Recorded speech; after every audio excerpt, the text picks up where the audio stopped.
कि सेहरा के नेग हमर होला।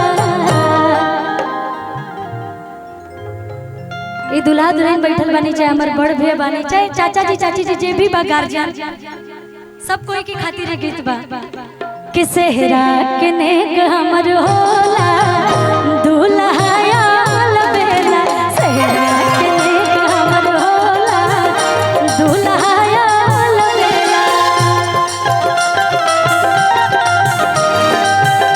क्या बात है।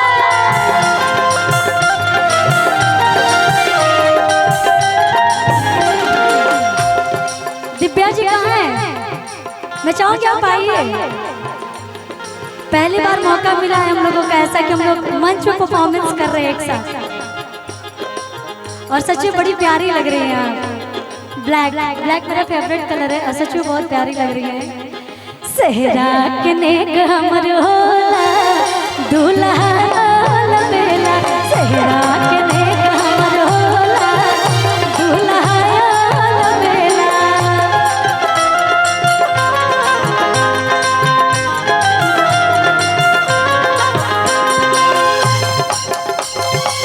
क्या बात है।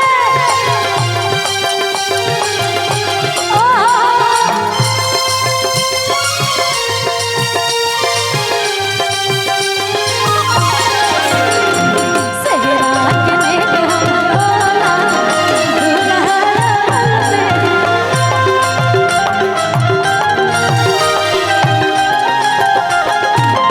और अगर दुल्हा के पापा जी अगर हमारे चाचा जी बैठल होते ई लाइन उनके डेडिकेट करत का।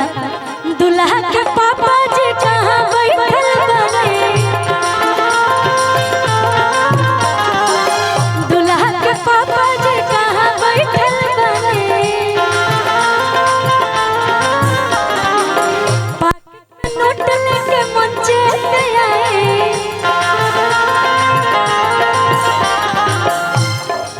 अच्छा आप तो भैया है ना, भैया छोटे भाई है ना, तो भैया है ना, तो भैया जब नोट लेके आए तो भैया के लिए बोलेंगे ना। दुल्हा के भैया जी कहाँ बैठल बने,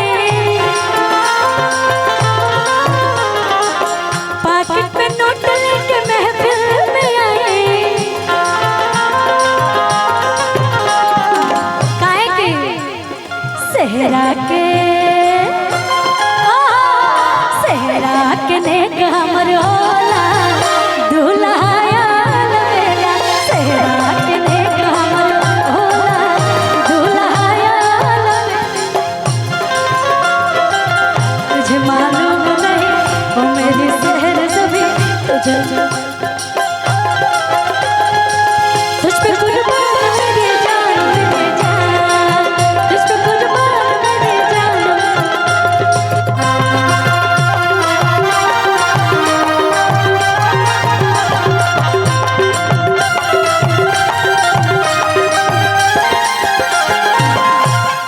और चाचा जी जहाँ भी होंगे सुन रहेंगे तो मैं लास्ट लाइन ये बोलूंगी, क्योंकि आप सबकी फरमाइशें बहुत आ रही हैं, और कहेंगे दुल्हा के पापा जी कहाँ बैठल बने, अरे पॉकेट में नोट लेके महफिल में आए।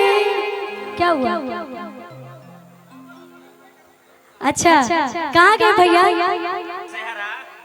जो ए भैया भैया सुनिए ना, ये हमारे म्यूजिशियन भैया लोग हैं ना, इन लोग के ताल में आवाज ही नहीं आ रहा है। जब तक आप इन लोग का नहीं सेवा करेंगे तब तक इन लोग के ताल में आवाज ही नहीं आएगा। देख रहे मैं गा के रुक गई हूँ।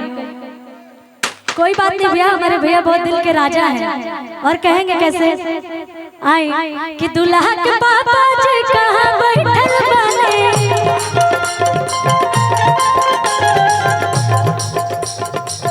पॉकेट में नोट लेके मंचे पे आए। काहे की सेहरा के